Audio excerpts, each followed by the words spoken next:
no Jornal Gente para falar agora sobre economia, inflação e juros.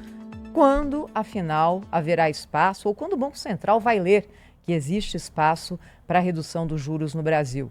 Pelo menos eles pararam de subir, é o lado meio cheio do copo, não é? Estão cravados em 15% ao ano na taxa básica desde o mês de setembro. O professor Paulo Rabelo de Castro está aqui conosco para dividir com a gente números sobre inflação para a indústria brasileira e o que isso tem a ver com inflação e com juros no nosso país. Tem uma luz no fim do túnel, professor? Bom dia.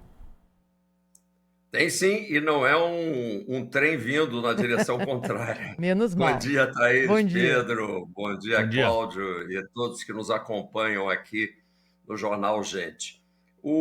A boa notícia, afinal, uma boa notícia, é que os chamados preços ao produtor, medidos pelo IBGE, têm apresentado nos últimos 12 meses uma variação praticamente nula, ou seja, eles estão, em relação a 12 meses passados, praticamente estabilizados.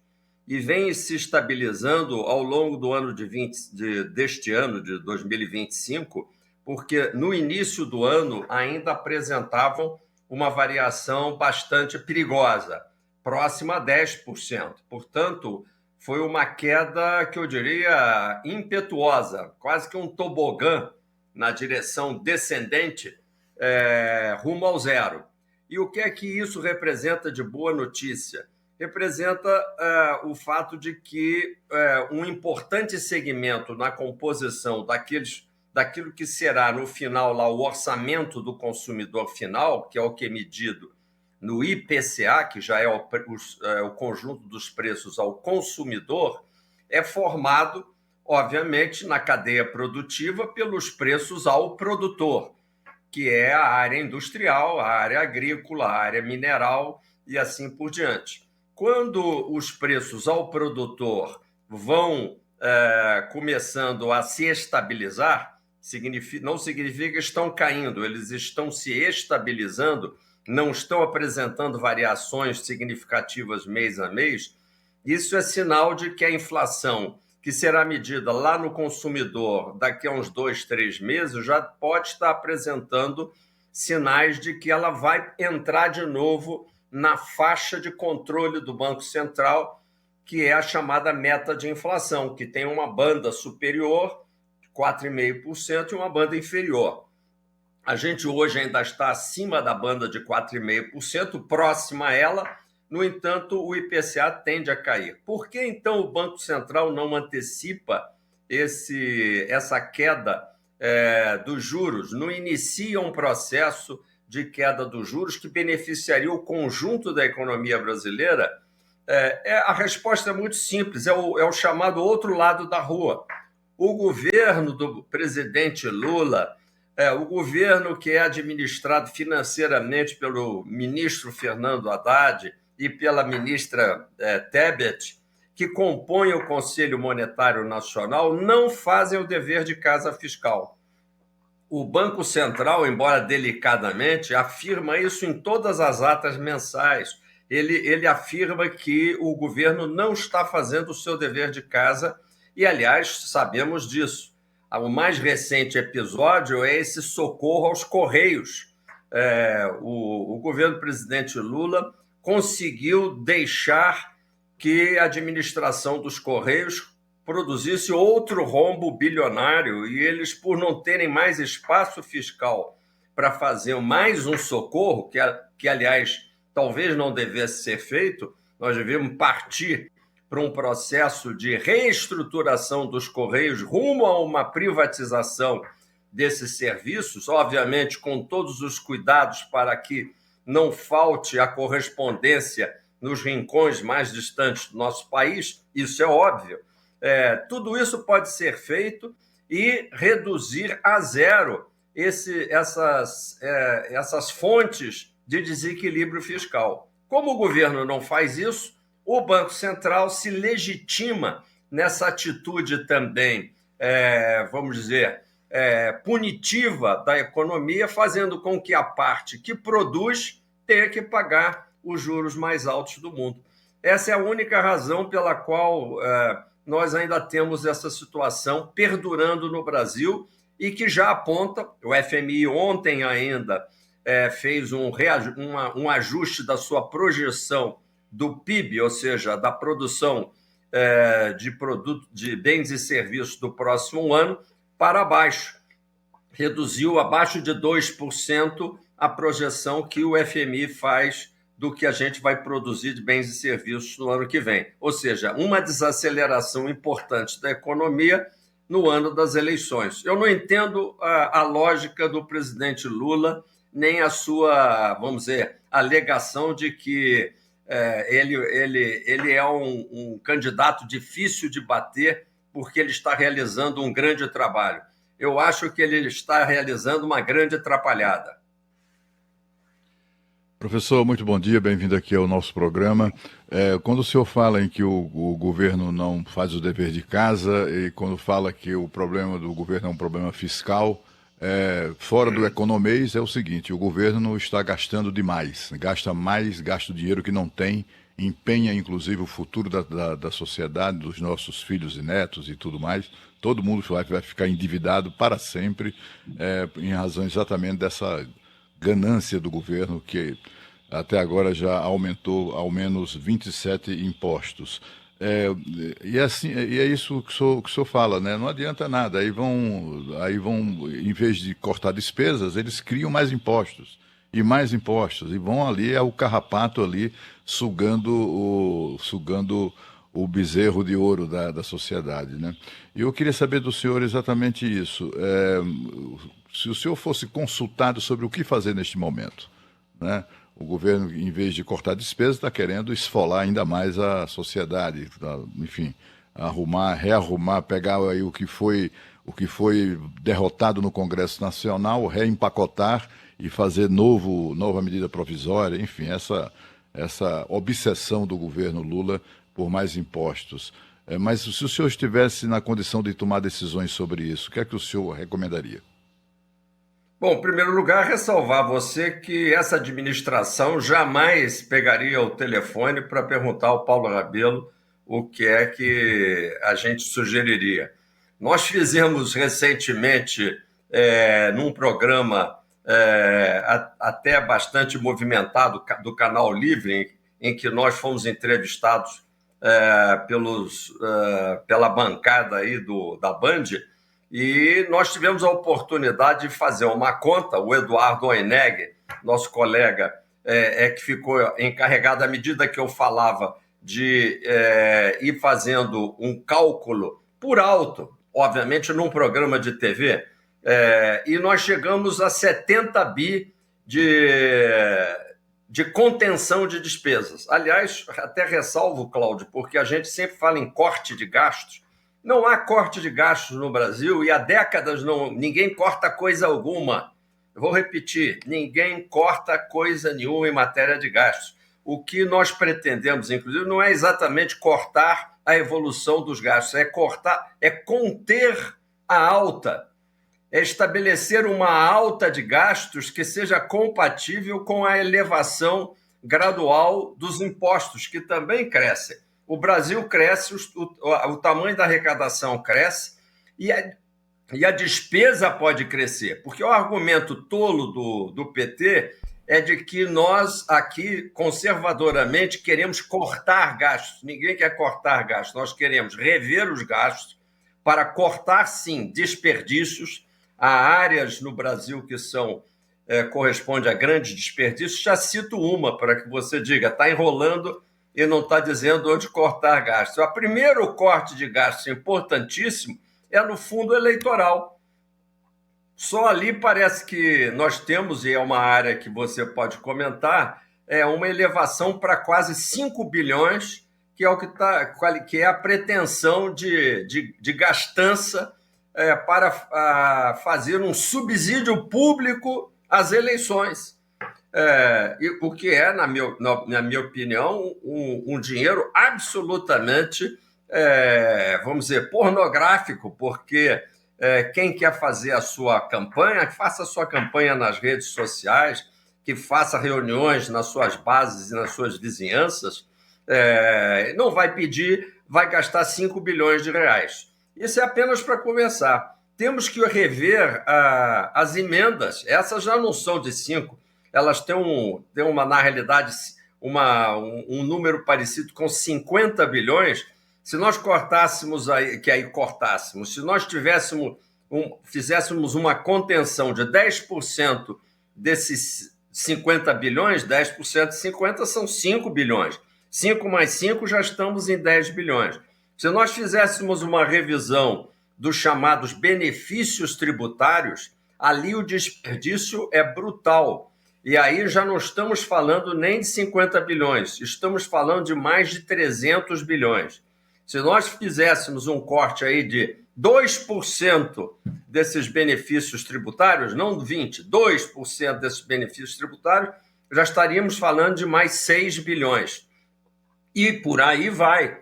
Se nós fizéssemos uma revisão dos super salários, como fiz outro dia um cálculo por alto, são mais 5 a 6 bilhões. Já estamos em 20 bilhões de contenção. E olha que nós não gastamos nem 5 minutos de conversa aqui no Jornal Gente e nós já apontamos mais de 20 bilhões de reduções desses desperdícios. Puro desperdício. Não estamos falando em cortar a Bolsa Família, não estamos cortando em benefícios previdenciários, etc. Se nós fizermos uma análise mais aprofundada, a conta que nós fazemos é que nós podemos facilmente passar de 100 bilhões de reais de contenção de gastos perdulários do governo federal. Por que o senhor Fernando Haddad não faz isso? Porque a cabeça deles está só no aumento dos tributos e nesse discurso tolo de fazer os ricos, supostamente os ricos, pagarem mais. Os ricos devem contribuir mais, todos aqueles que na escala de poder de contribuição podem mais, devem contribuir mais. E isso necessitaria de uma reforma tributária da renda, que também não acontecerá, porque o ano de 2025 já está terminando e eles mal e mal fizeram a isenção dos 5 mil reais que ainda não acabou de ser aprovada. Portanto, é um governo lento, é um governo lerdo, que tem uma base ruim no Congresso Nacional, uma base cara e ruim, que não obtém a aprovação para o que pretende, e o que pretende é ruim também. Então, nós estamos na mão do voo de galinha, ou seja, damos uma subidinha no PIB, depois o PIB cai de novo, mais uma subidinha e o PIB cai de novo. Estamos que nem a seleção brasileira, meu caro Cláudio Humberto. Quando a gente pensa que vai dar de 2 ou 3-0, a gente leva de 3-2. Professor Paulo Rabelo, deixa eu só emendar aqui, aproveitar que sonhar não custa nada, não é? E o senhor está indicando aqui caminhos para o Brasil ter uma estrutura mais leve. É isso que o senhor está dizendo. Como é que a gente inclui? Exatamente isso. Como é que a gente Ninguém inclui? está falando de governo mínimo. Nós estamos falando de governo bem organizado, governo eficiente, governo que aparece com os serviços que de fato está fazendo. Como é que a gente inclui, professor? Legislativo, judiciário e as estruturas estaduais e municipais, porque aí tem que olhar para tudo, né? E se a gente olha para tudo, a gente percebe que não é falta de dinheiro o problema do nosso país, né? Sem dúvida nenhuma. Nós somos um governo. O Brasil é rico, mas ele sofre, o Brasil produtivo sofre uma extração, Thaís, que nós calculamos num número próximo de 1 trilhão de reais. Ora, o conjunto da produção de riquezas no Brasil é de cerca de 12 a 13 trilhões.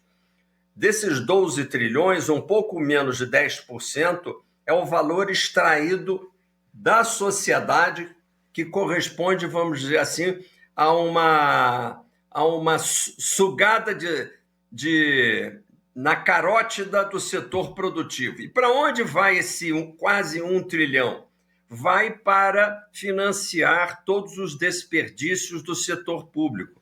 Quando a gente lê que os Correios não conseguem entregar as cartas e realizar seus serviços com equilíbrio, o que é um absurdo, porque se é um serviço que cobra ele devia estar equilibrado, ele deveria conseguir se conter dentro de um orçamento, não consegue. E como isso, todas as demais atividades. O setor de saúde joga dinheiro fora, o setor de educação joga dinheiro fora, e a federação também é muito mal administrada. Estados e municípios não são cobrados nem da eficiência das verbas federais que são repassadas. No conjunto, Thaís, se a gente conseguisse controlar uma parte dessa extração que vai do setor produtivo, que gera riqueza, para o setor estéril, que é, em geral, o governo, se nós pudéssemos fazer esse controle desse desvio de recursos, nós poderíamos dar um salto produtivo no país e aumentar muito a oferta de empregos, reduzindo a oferta de assistência. Hoje o Brasil está cada vez mais assistido, né? Sabemos que pelo menos metade dos estados brasileiros tem mais famílias assistidas do que famílias empregadas com carteira assinada, o que é um escândalo. Por quê? Porque o sistema está desenhado dessa forma. O governo suga da sociedade produtiva, os empresários empregam menos, ficam com menos força para realizar investimentos e, portanto, gerar mais empregos. Há mais desempregados, aí vem o governo bonzinho dar assistência para aqueles que deviam estar tendo a oferta de trabalho e não assistência. Professor Paulo Rabelo de Castro está com a gente aqui hoje. Queria puxar um assunto internacional com o senhor também, porque o presidente americano Donald Trump disse que o BRICS está realizando um ataque ao dólar. É mais um capítulo dessa discussão mundial que engloba vários países, inclusive o Brasil, por estar no BRICS. O que o senhor pensa que o presidente Trump quer agora com mais essa escalada nas suas declarações? O presidente Trump, nós já dissemos aqui, com todo respeito, mas com toda sinceridade, é um galhofeiro internacional, é um bufão internacional. Agora, quem quer dar uma explicação para as atitudes de Trump, e eu sou um dos que procuro até, pelo menos, compreender as suas razões, sei perfeitamente, já disse aqui em várias ocasiões, que o presidente Trump, como um bom empresário, olha para a empresa Estados Unidos, porque ele vê o governo americano e a nação americana como uma grande empresa, de certa forma, a visão dele empresarial, aponta para ele algo que para nós, em geral, não é muito claro. O fortíssimo desequilíbrio fiscal, também eles... Acabamos de falar do desequilíbrio fiscal brasileiro. Lá eles conseguiram fazer um fortíssimo desequilíbrio fiscal por outras razões, em geral são razões militares, mais do que de gastos internos. E, obviamente, o presidente Trump, que está diante de uma dívida pública maior do que a brasileira, na proporção do PIB de cada país, lá eles já estão com uma dívida que supera o conjunto da produção anual dos Estados Unidos, que é próxima de 27 trilhões de reais, não é? Na realidade se aproxima de 30 trilhões de reais, quer dizer, temos uma dívida pública lá monumental, e isso enfraquece o dólar no longo prazo, transforma o dólar, que é uma moeda de reserva mundial, numa reserva, vamos dizer, menos confiável, razão pela qual também temos comentado aqui a alta contínua do ouro. O ouro é o porto seguro para todos os capitais que se acham desconfiados de que o dólar pode se desvalorizar, como vem se desvalorizando. O que o Trump faz? Ao invés de tentar fazer o dever de casa de contenção, o mesmo comentário que fiz a respeito do Brasil se aplica a ele. O que acontece? Ele prefere ameaçar os outros países que estão buscando outros caminhos em termos de formação de uma corrente monetária que não é competitiva exatamente com o dólar, mas constitui uma alternativa. Ou seja, o dólar deixa de ser um monopólio de moeda de reserva mundial e passa a ser uma moeda que vai ter que ser muito boa para poder ser utilizada. O que é que o presidente Trump vai ganhar com ameaças a países que formem o BRICS, cuja instituição pensa lá na frente em eventualmente constituir uma moeda de reserva, que é a coisa mais complicada de se fazer. Portanto, não é para já, não é para a administração Trump, não vai até 2030, isso é uma coisa para além de 2030. No entanto, o presidente Trump ele está, neste momento, realizando, Pedro, uma espécie de divisão mundial entre quem está com os Estados Unidos e quem esteja do outro lado, que é a China. A meu ver, é uma péssima maneira de reorganizar os chamados blocos mundiais. E, nesse sentido, acho que essa política ela vai resultar em absolutamente nada. São palavras ao vento e ameaças sem nenhum conteúdo. O Brasil deve continuar, neste caso, realizando aquilo que o governo brasileiro começou a fazer, que é dialogar com os Estados Unidos e verificar o que é que pode ser negociado legitimamente em benefício, vamos dizer, do bloco americano e óbvio, tratar o presidente Trump com a necessária delicadeza, tendo em vista que é um sujeito, não é, Cláudio Humberto, meio genioso, meio imprevisível, meio incontrolável. E, portanto, com esse tipo de pessoa, principalmente se ele tem armas na mão, nós temos que ter muita delicadeza. Esse é o professor Paulo Rabelo de Castro, economista e nosso colunista aqui no Jornal Gente. Professor, obrigada. Até a próxima. Um bom finalzinho de semana. Quarta-feira já é quase sexta, né? Até a próxima, professor. E eu, aproveitando, Thaís, queria deixar um abraço para todos os professores do Brasil. Eu que também exerci o magistério, acho que até exerci um pouco aqui junto a todos aqueles que nos ouvem aqui no Jornal Gente, explicando, não exatamente ensinando e aprendendo muito com a bancada. A todos os professores do Brasil que formam a verdadeira base sólida de um futuro que a gente deseja para o nosso país, que é o professorado brasileiro, o meu muito obrigado. Obrigado, professor. Parabéns aí pelo dia, parabéns aos professores mais uma vez. Jornal Gente tem um intervalo breve. Na sequência, tem mais discussão sobre assuntos importantes do dia para você que nos acompanha pela Rádio Bandeirantes, Band News TV e pelo aplicativo Band Play na internet. Rede Bandeirantes de Rádio.